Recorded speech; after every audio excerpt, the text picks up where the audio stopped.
الذين يبلغون رسالات الله ويخشونه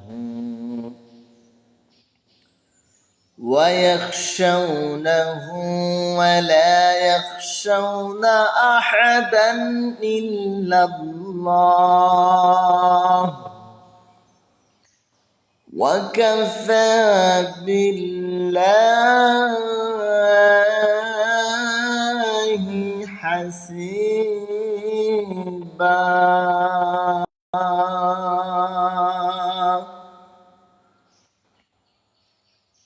রব্বুল আলামিন বলেন الذين يبلغون رسالات الله যারা আল্লাহ তাআলার বাণী প্রচার করত,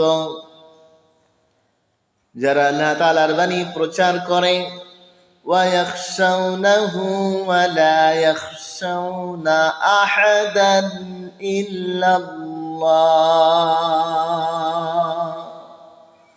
যারা আল্লাহ ব্যতীত আর কাউকে ভয় করত না। وكفى بالله حسيبا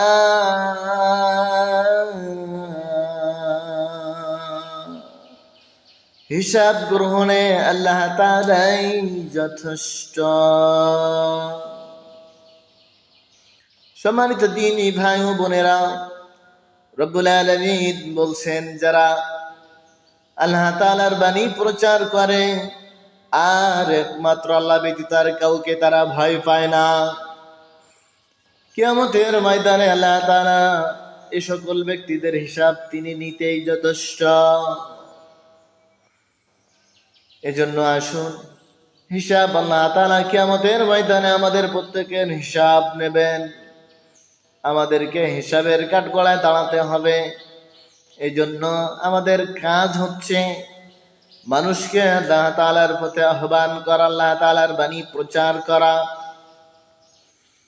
রাসূলুল্লাহ সাল্লাল্লাহু আলাইহি ওয়াসাল্লাম চলে গেছেন, তার রিসালাতের দায়িত্ব। আল উলামা ওয়ারাসাতুল আম্বিয়া, কিয়ামতের পূর্ব পর্যন্ত যত নবীর ওয়ারিস থাকবে, আলেম উলামা থাকবে, যারা ইসলামের জ্ঞান, কোরআনের জ্ঞান অর্জন করবে, প্রত্যেকের উপর দায়িত্ব এই জ্ঞান, এ কথা, এ বাণী অন্যের কাছে পৌঁছে দেওয়া, রিসালাতের দায়িত্ব। এখানে এই জন্য আল্লাহ তাআলা বলছেন যারা আল্লাহ তাআলার বাণী প্রচার করে ওয়ালা ইয়াখশাউনাহু ওয়া ইয়াখশাউনা আহাদান ইল্লাল্লাহ, আর একমাত্র আল্লাহ ছাড়া আর কারোর ভয় করে না। وكفى بالله حسيبا, শুধুমাত্র আল্লাহকে ভয় করে আর আল্লাহ তাআলা হিসাব নেওয়ার জন্য যথেষ্ট, এটা মেনে নেয়। এজন্য আসুন আমরা আল্লাহ তাআলাকে পরিপূর্ণ ভয় করি আর আমাদের ভিতরে অর্জিত যে জ্ঞান আছে আল্লাহ তাআলা দিয়েছেন, এই জ্ঞান মানুষের মাঝে প্রচার করি।